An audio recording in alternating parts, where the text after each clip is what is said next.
Hundreds of private images and videos from female celebrities such as Jennifer Lawrence were hacked and dumped on the internet for all the world to see. Hackers gained access via these celebrities' iCloud accounts.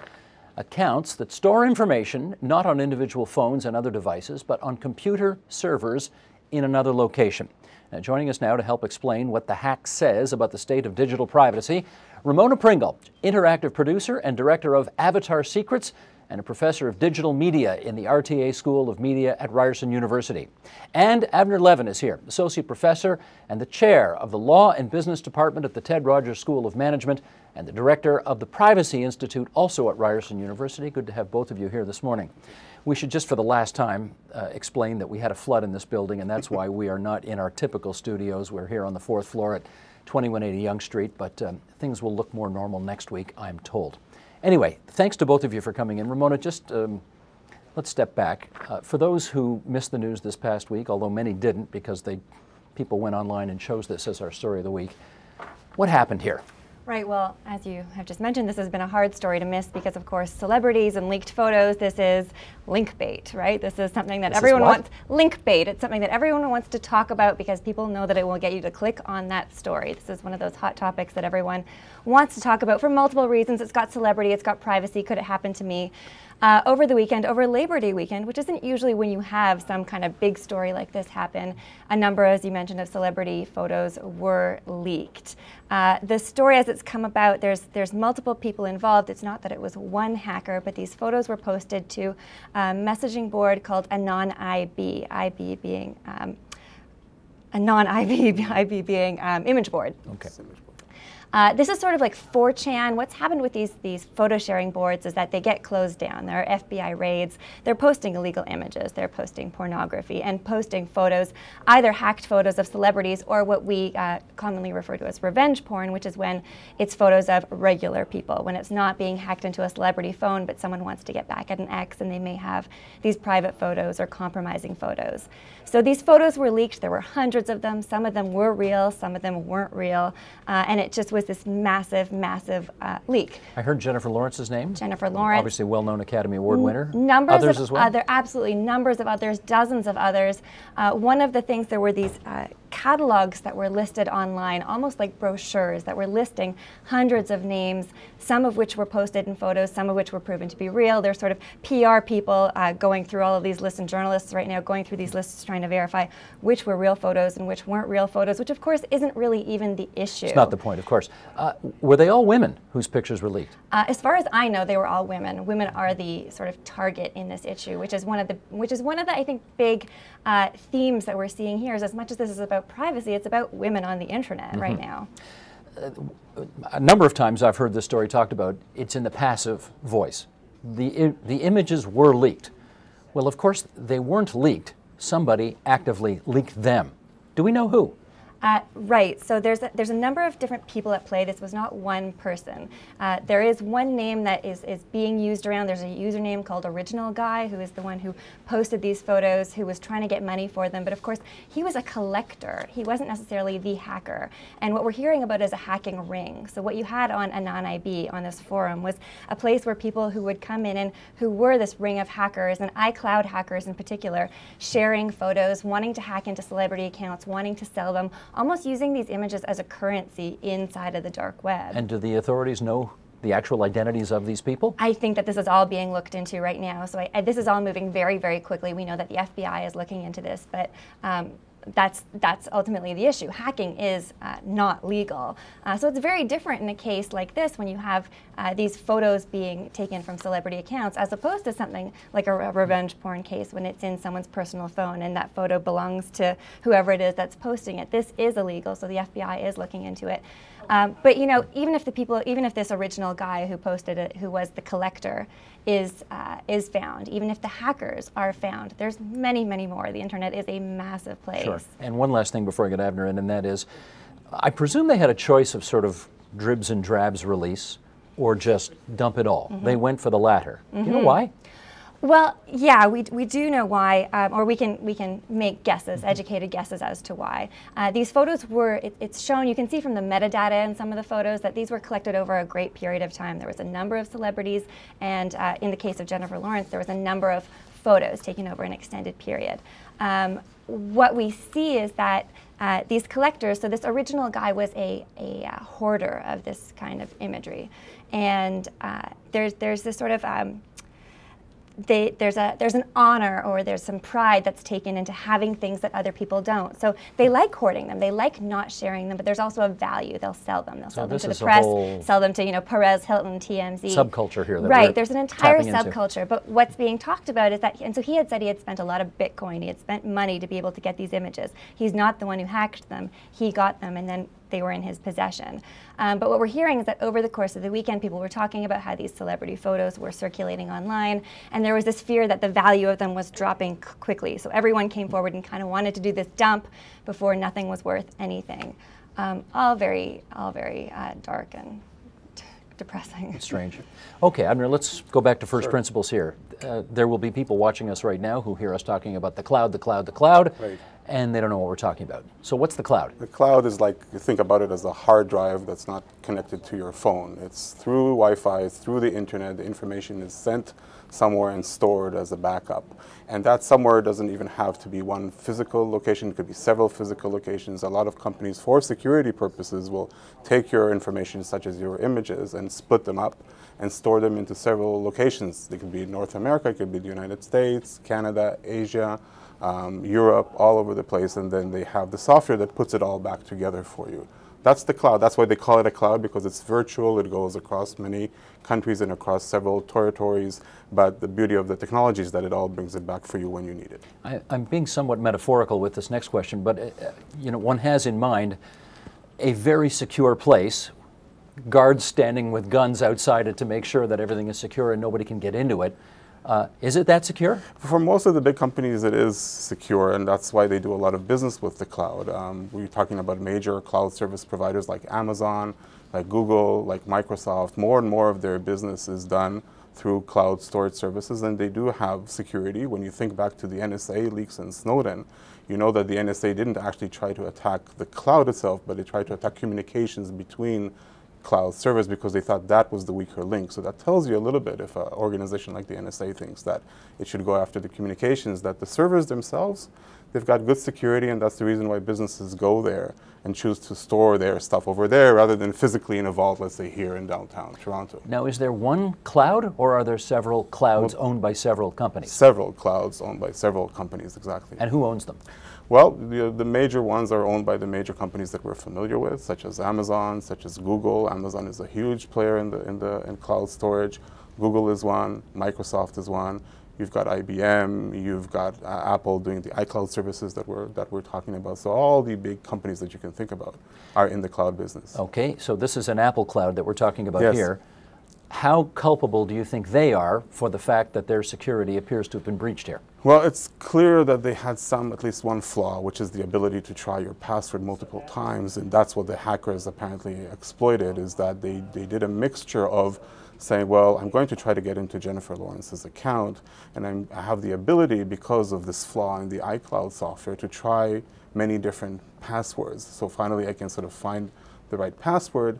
It gets complicated for celebrities as well, I should say. It's not just Apple's fault, but for celebrities, a lot of the personal information that they would consider like the additional security question that we might have, such as what's the name of your dog, or what's the name of your, where did you go to school? That information everybody knows that. So the hackers, a big part of hacking is social engineering. Getting those pieces of information and feeding them into the machine, which is Apple's security, and trying to pretend to be Jennifer Lawrence to get that password and to get access into the account. Can I just be clear about that, though? If I try to get into my BlackBerry and I mistype my password, I think it's set for 10 times. 10 times, yes. Yeah, 10 times. If I try it an 11th, I'm frozen out. You're frozen out. So you're saying that was not the situation here? Exactly. They had unlimited attempts. That's right. That's right. And you know, Apple fixed that after Labor Day. They realized, and I think that's what a lot of people have come to Apple and criticized. Why did you not have that protection from the beginning, and why did you need this scandal to sort of, have this new measure put in place? I don't want to blame the victim here, but people are asking the question, how much responsibility do the people who are in these images have for what's transpired? How would you answer that? Well, right, and one of the things that you hear often is if you don't want those photos ending up online, don't take those photos. But that's very akin to if you don't want to get hit by lightning, don't leave your house.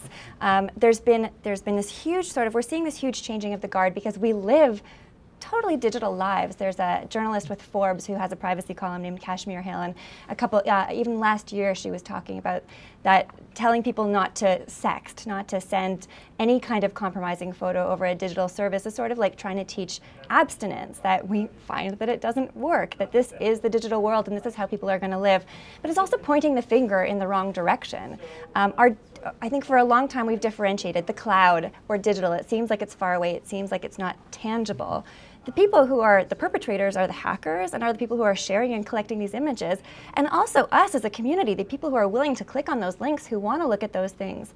This is no different than going into someone's dresser drawer and looking through their things and looking in someone's personal diary. And would we say it was a scandal if we walked into someone's house and saw something that we didn't like inside of their diary? It's none of our business. Okay, so fess up. Did you peek? Absolutely not. I'm not interested, but I also feel like this is a much, much bigger issue that we need to be looking at in terms of digital literacy and a community and our responsibility to each other as a community. If we're worried about we all have something that's been digitized that we don't want to share. It may not be a compromising photo. It may not be an intimate photo. It could be, it's credit card information. We all have these completely digitized lives, and we all have something that's at stake if our privacy gets breached in that way. And so we have a responsibility to each other. We speak about wanting privacy. We've got to respect each other's privacy at the same time. So to say, if you don't want it getting out, don't take the photo, it's simplistic, it's victim blaming, and I think it's the wrong way of going about trying to solve a problem like this. I have heard the University of Ottawa professor Michael Geist say, if you have nothing to hide, A, you're leading too dull a life, and B, okay, then drop your pants right now if you have nothing to hide. Clearly, he's making a point. Michael is a very eloquent speaker, yes. He is.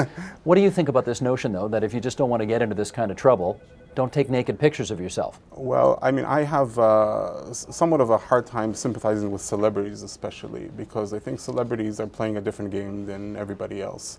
They have a lot more tools at their disposal to control their image. They have teams that really work on their image and on the right photos at the right time that they want to release.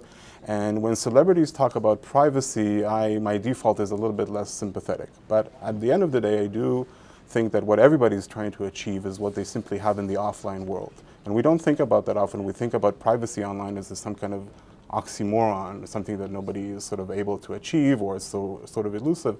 But the reality is, and this is sort of maybe a decade of research now that we're talking about going into online media and social media, what teenagers and young adults are trying to do are trying to get the same kind of privacy that you and I and Ramona are all used to having offline, which is the separate context of our life, our personal life, our family life, our professional lives, our hobbies, our religion, all of that. It's very easy to keep apart with very clear boundaries in the real world.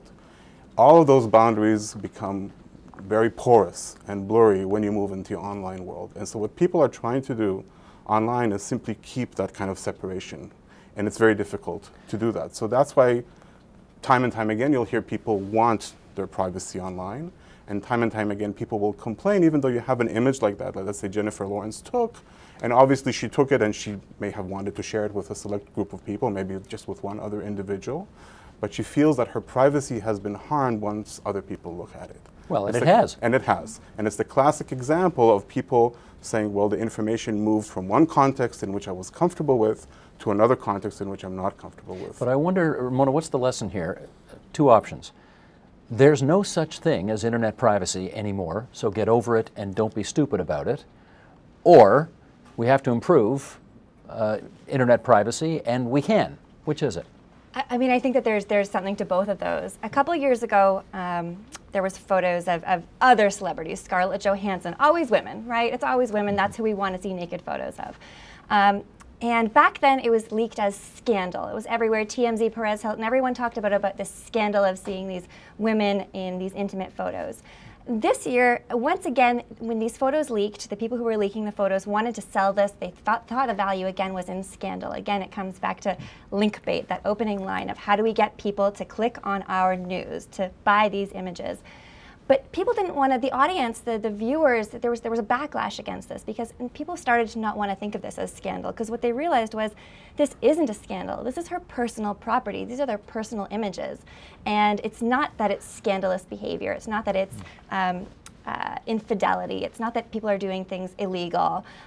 This is their own personal property, and if there's any illegal behavior that's going on, it is the hacking, it is the sales of these images. Fair enough, but I'm all for the second option. I mean, I think we will see more tools, both technological and legal, developing. If you think an analogy, copyright, when it became easier to copy works, then we came out with tools that were designed to protect those interests. Some of them are technological, like encrypting, and some of them are legal, like the idea of copyright. And we're seeing the same thing around privacy online. The example of a recent technological and legal tool was the European decision that was forcing Google to remove images that people were complaining about that came up on searches, the right to be deleted or the right to be forgotten. And that's something that I think we'll see more and more of. It's proven very popular in Europe in the last few months, almost 100,000 requests just since the decision came out. And you can imagine if such a tool had been in existence in North America and available to Jennifer Lawrence and the celebrities, well, Ramona may not want to go look at those photos, but everybody else who wanted to go look at those photos started off by doing a Google search. So imagine if the Google search results were the results have been removed due to the request of Jennifer Lawrence. That would have been a much more powerful, quick, and easy technological tool to do in this situation. How do you like the odds of beautiful, famous people trying to reclaim their privacy through these technological means? Do you think it's going to happen? Again, it becomes the differentiation between what we see as real or tangible and the online. This is the topic that we explain through Avatar Secrets as the hybrid reality, that we no longer live in these two distinct spaces, that they're constantly blurred, and that our real lives are digital lives, and our digital lives are our real lives. I think what happens, when we talk about the celebrities is this, okay, they can't have privacy when they go out to eat at a restaurant. They can't have privacy if they're in a grocery store. They can't expect privacy in their real lives. But their real lives online, it's not that they were living online, it's not that they were posting these to Facebook, it's not that their real lives online were compromised in any way, that people had access to them. This was private documents. This was documents not shared with the public. I hear you, but this appears to be the new reality, which is you can't expect privacy when you go in public to eat at a restaurant, and you no longer can expect privacy if you email suggestive photos of yourself to somebody else. That's the new reality, right? Well, we may not like it, but that's where it's at, apparently. That's where I have, as I said, not a lot of sympathy for the celebrities among us who are out there in public, and that's part of their life, and they're sort of living by the sword and dying by the sword. But these tools are important for you and me and everybody else, because if we have the ability to control something that happens to us, and we're not famous, but we're just humiliated, or we're being bullied, or we're a young girl at school, and we've had 2 tragic incidents in Canada, to have some more tools like that available for the general public, that's where the importance of this story lies for me.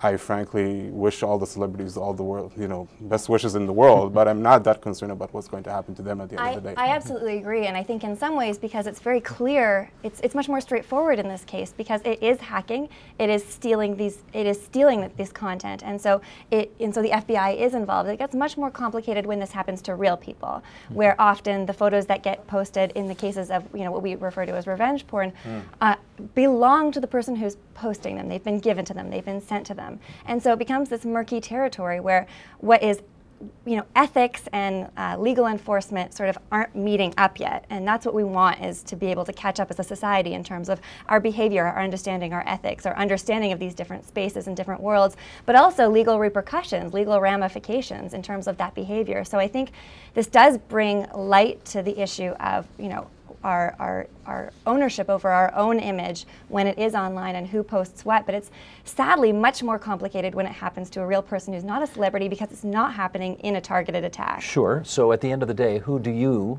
want to hold accountable for this breach?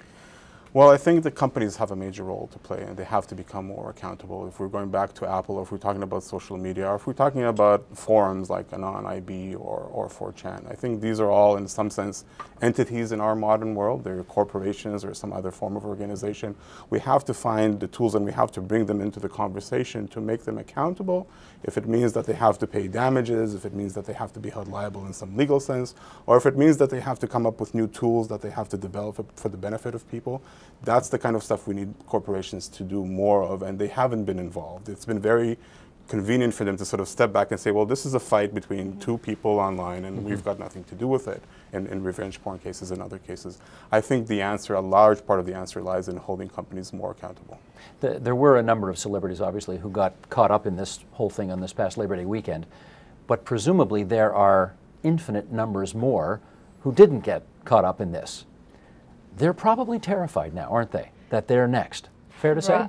Probably. I think that every single one of us is nervous. I think that's why it becomes such a big story. Is again, it's got that celebrity hook, but it also has this, if it happens to them, it could happen to me. It could be my photos, it could be my credit card information. So I think that everyone, celebrity, non-celebrity, is nervous now because we don't know what's safe. And that's very scary to not know what your safe place is. And in our last minute here, what repercussions do you see coming out of all of this? Well, I mean, this happened to Apple a week before their big launch, right? September is when they come out with not only the big iPhones, but with all these mystery devices, the watches, whatever it is they're launching, they've got people already lining up.